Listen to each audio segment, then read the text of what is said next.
இரண்டாவது நாளாக தொடர்கிறது. இன்றைய காத்திருப்பு போராட்டத்திற்கு தலைமையேற்று நடத்தி தரும்படி தோழர் அன்புசாமி அவர்களை இங்கே அழைக்கிறேன்.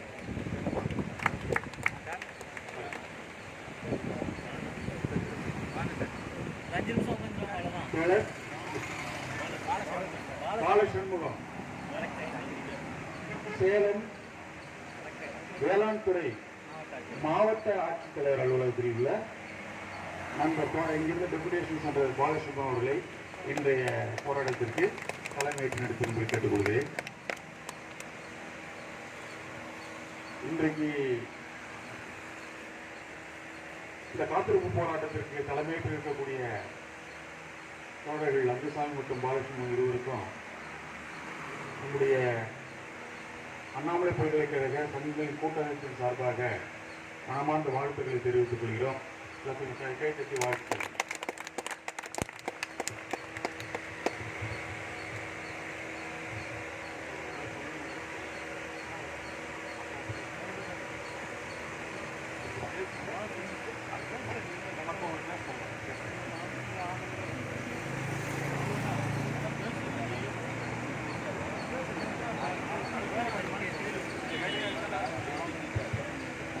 எல்லாருக்கும் காலை வணக்கம். 22 நாளாக போராடுறோம். நம்ம எல்லாம் வயசானவங்க பென்ஷன் ரிட்டையர்ட் ஆகி நம்ம இதெல்லாம் வழிகாட்டுகளாக இருந்து அவங்க அந்த பல்கலைக்கழகத்துக்கு உழைச்சி அவங்க கடைசி காலத்தில் பென்ஷன் வாங்கிட்டு ஒரு கல்யாணம் பண்ணி பிள்ளைங்களுக்கு ஒரு கல்யாணம் பண்ணி பார்க்கணும், ஒரு வீடு கட்டணும்னு ஆசையோடு இருந்தவங்களாம் இன்னைக்கு கடைசி ரிட்டையர்ட் ஆன எல்லாம் அவங்கவுங்க காலகட்டத்தில் பார்த்தீங்கன்னா ரிட்டையர்ட் ஆகிட்டு எல்லாம் வந்து இங்கே போராட்டத்துக்காக பென்ஷனுக்காக உட்காந்துருக்காங்க. இதே நிலைமையை நமக்கும் வரும்ன்றது எல்லாருக்கும் நான் சொல்கிறேன். ஏன்னா நம்மளை அந்த பல்கலைக்கழகத்தில் நல்லா எவ்வளோ நம்ம பெரிய பல்கலைக்கழகம் எல்லாரையும் வாழ வச்சுட்டு உலகம் ஃபுல்லாக இருக்கிறவங்களையும் வாழ வச்சுட்டு இருக்கு.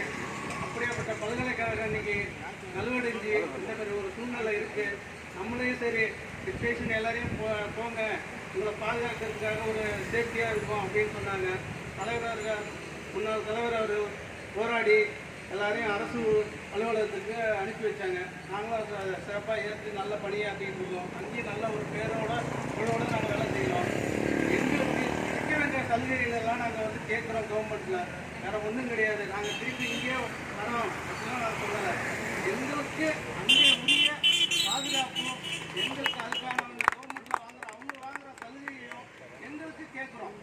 பார்த்தீங்கன்னா நான்லாம் ப்ரொமோஷனில் போய் எனக்கு வந்து அந்த கவர்மெண்ட்டில் வந்து ஓய்வு வயதெல்லாம் கொடுத்தாங்க. அதை நான் கேட்டேன். அவங்க வந்து எனக்கு ஆர்டர் அடித்து இன்ட்டு வச்சு எல்லா அப்பாயின்மெண்ட்டுமே கொடுத்துட்டாங்க. ஜாயின் பண்ணுற போகிற நேரத்தில் பதிவாளர் ஒரு லெட்டர் ஒன்று கேளுங்க அப்படின்னாங்க. அதை கேட்டதுக்கு அப்போ உள்ள ஆறுமுக பதிவாளர்கிட்ட போய் கேட்குறேன். அவர் என்ன சொன்னார், நீ எப்படி போனியோ அப்படியே தான் அங்கே இருக்கணும். அவங்க அவர் எந்த ரீசாரே கொடுத்தாலும் சரி, நீ எப்படி எங்கள் ஓய்வாக போனியோ அப்படி தான் இருக்கணும் அப்படின்னு சார். என்ன சார் நீங்கள் கொடுக்கல, அவங்க கொடுக்குறாங்க, நீங்கள் அதுக்கு தடை பண்ணாதீங்க அப்படின்னு கேட்டேன். அதெல்லாம் இல்லை, நீங்கள் எப்படி போனீங்களோ அப்படி தான் நாங்கள் கொடுப்போம் அப்படின்னா சரிங்க விட்டுட்டோம். அதுக்கப்புறம் சரண்டர் எல்டிசிக்கு வந்து கேட்டது இன்க்ரிமெண்ட்டுக்கு கேட்டேங்க. இன்க்ரிமெண்ட்டு அவங்க கொடுக்குறது தயாராக இருக்காங்க, இவங்க கொடுக்க மாட்டாங்க. எல்டிசி எனக்கு போட்டு ஃபஸ்ட்டு போனவுடனே ஃபஸ்ட்டு எல்டிசி கொடுத்துட்டாங்க. யாருக்குமே வாங்கல, நான் மட்டும் வாங்கியிருந்தேன். அப்போ எல்டிசி போட்டு கொடுத்து நான் அதை வாங்கிட்டேன். எங்கள் சூப்பர் நல்லா செஞ்சு கொடுத்தாரு. அதனால் நல்லா வேலை செய்கிறேன், பாலுக்கும் போடுங்க அப்படின்னாரு. நானும் வாங்கிட்டேன், சிறப்பாக வாங்கிட்டேன். அப்புறம் 2வது தடவை கவர்மெண்ட்லேருந்து ஆடிட் அப்ளிகேஷன் வராங்க. அப்போ என்ன சொல்கிறாங்கன்னா, அண்ணாமலை யூனிவர்சிட்டிலேருந்து போனவங்க டிப்டேஷன் போனவங்களுக்குலாம் எப்படி எல்டிசி கொடுத்தீங்கன்னா ஆடிட்டில் எழுதிட்டான். அதுவும் போச்சு. ஃபஸ்ட்டு போனவொடனே சரண்டர் வாங்கினோம். சரண்டரும் ஆடிட்டில் எப்படி நீங்கள் கொடுத்தீங்கன்ட்டு ஆடிட்டில் அப்படி கேட்டான். இதுமாரி நிறைய பிரச்சனைகள் நம்ம வந்து வெளியில் போனோம், நமக்கு கொடுக்குறது தயாராக இருக்காங்க. கேட்டால் இங்கே வந்து கேட்டால் ஏன் சார் எங்களுக்கு கொடுக்குறாங்க, நீங்கள் ஏன் தடை போடுற, இங்கே கொடுத்தா தான் அங்கே கொடுக்கணும் அப்படின்னு சில பேர் சொல்லி அதை முற்றிலுமாக தடைப்பட்டுட்டாங்க. இன்ன வரைக்கும் கவர்மெண்ட்டில் கொடுக்க வேண்டிய சலுகையெல்லாம் நிறைய கொடுக்குறதுக்கு தயாராக இருக்காங்க. நாங்கள் இங்கே வரணும்னு நாங்கள் கேட்கல. நீங்கள் வந்து இதுக்கு தடையாக இருக்காதீங்க. இப்போ எங்களுக்கு செலெக்ஷன் கார்டு கேட்க போனால் ஆடிட் அப்ளிகேஷன்றாங்க. எங்கள் சூப்பர் 3 தடவை எழுதி அனுப்பிச்சிட்டாருங்க செலெக்ஷன் கொடுக்குறதுக்கு. இவங்க கேட்டால் ஆடிட் அப்ளிகேஷன் தணிக்கையில் இருக்குது, நாங்கள் எப்போ கொடுக்குறோமோ அப்போ தான் நீங்கள் கொடுக்கணும் அப்படின்றாங்க. இங்கே கேட்டார், அதேமாரி நாங்கள் எவ்வளோ கஷ்டப்படுறோம். ஏங்க நாங்கள் ராத்திரியில் ராமபாவில் கஷ்டப்பட்டு பஸ்ஸில் போய் நாங்கள் அல்லலப்பட்டு காலையில் வேலை செஞ்சு சனி ஞாயிறு இங்கே வந்து திருப்பியும் ஞாயிற்றுக்கிழமை நைட்டு போய் எவ்வளோ கஷ்டப்படுறோம். இவ்வளோ கஷ்டத்துலேயும் நாங்கள் வந்து வேலை பார்த்துட்டு இருக்கிறோம். நாங்கள் வந்து கடவுள் புண்ணியத்தில் ஏதோ எங்களை வந்து நல்ல ஒரு தலைவர், முன்னாள் தலைவர் அவர்கள் ஏதோ ஒரு சேஃப்டியான ஒரு இடத்துல எங்களை பாதுகாப்பாக வச்சுட்டாங்க. அது ரொம்ப நான் வரவேற்கிறேன். ஆனால் எல்லாருமே நல்லா ஒரு குறையெல்லாம் இல்லை, வேலைகள் போகிற இடத்துல நல்லா எங்களை வந்து பாராட்டுறாங்களா அவங்களுக்கு. அந்த இப்போ இருக்கிற மாவட்ட கட்சி இங்கே சேலத்தில் இருக்கிற மாவட்ட ஆட்சியாளர் வந்து அண்ணாமலையில் படித்தவங்க தான், டாக்டர் பிடிஎஸ் படித்தவங்க, பிருந்தா தேவிட்டு அண்ணாமலை வச்சு சாப்பிடணுன்னு தான் சொன்னேன். அப்படியேப்பா நல்லா வேலை பாருங்க, நல்லா பாராட்டுறாங்க.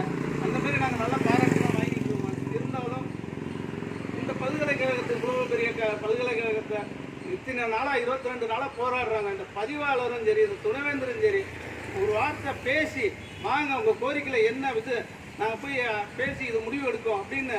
நாளைக்கு நீங்களும் இந்த பூமாவில் தான் உட்காரணுன்றது உங்களுக்கு தெரியுமா தெரியாதான்னு தெரியல. ஏன்னா உங்களுக்கு இன்னைக்கு சம்பளம் வருது, வாங்கிட்டு இன்னைக்கு சுதந்திரமாக இருக்கிறீங்க. இதே நிலைமை தான் நாளைக்கு ரிட்டையர்ட் ஆன வரைக்கும் உங்களுக்கு இதே சுதந்திரம் தான் கிடைக்கும். இதே பூமாவில் தான் நீங்கள் நிற்கணும். இந்த பூமாவில் போராடி இது வரைக்கும் தோற்றதே கிடையாது. எங்கள் அப்பாலாம் வந்து 82 முதல் ஸ்ட்ரைக்கில்லாம் ஏஎல்சிபியில் போய் ஜெயிலுக்கு போயிட்டு வந்தார். கேப்டல் அப்போலாம் நான் சின்ன பிள்ளை. அப்போல்லாம் நாங்கள் வந்து ட்ரெயினில் அந்த கறி வண்டியில் தான் போய் பார்த்துட்டு வருவோம் கேப்டல் வரையில். அதேமாரி அதுக்கப்புறம் அடுத்த ஒரு போராட்டம் போராடாமல் இது வரைக்கும் இந்த பல்கலைக்கழகத்தில் ஜெயிச்சதே இல்லை. எல்லாருக்கும் ஒரு வேண்டுதல், ஒரு கோரிக்கை சொல்கிறேன். நீங்கள் எல்லாம் இங்கே போயிட்டு தான் வந்து இருக்கீங்க. நிறைய பேர் இங்கே ஏன் போராடுறாங்கன்னு உங்களுக்கு தெரியும். நாளைக்கு உங்களுக்கு இதே நிலைமை தான் வரும்ன்றதை உங்களுக்கு நல்லா உணர்ந்து பாருங்கள். ஏன்னா யாரும் சாதாரணம் கிடையாது. எல்லாரும் வந்து ஒரு ரிட்டையர்ட் ஆகிட்டா சுதந்திரமாக ஒரு வீட்டில் ஒரு பிள்ளைங்களுக்கு ஒரு கல்யாணம் பண்ணணும், கடைசி காலத்தில் அவங்களுக்கு அதான் ஒரு இலக்கு. அந்த இலக்கையே வந்து நீங்கள் தப்பாக ஒரு பணம் பயன் கிடையாது, ஒன்றுமே கிடையாது. பணம் ரிட்டையர்ட் ஆகிட்டு அந்த பணத்தை அனுபவிக்காமல் செத்துட்டாங்க. இப்போ என்ன இருக்குது? ஏன் இந்த நிறுவனம் இப்படி பண்ணுது? ஒரு பேச்சுவார்த்தை பண்ணி இதுக்கான தீர்வு காணும். இதுக்காக நீங்கள் எப்போ பார்த்தாலும் நாங்கள் போய் சம்பளத்துக்கு பணம் வாங்கிட்டு வரோம், சம்பளத்துக்கு பணம் வாங்கிட்டு வரோம். ஏன் வாங்கிட்டு வர?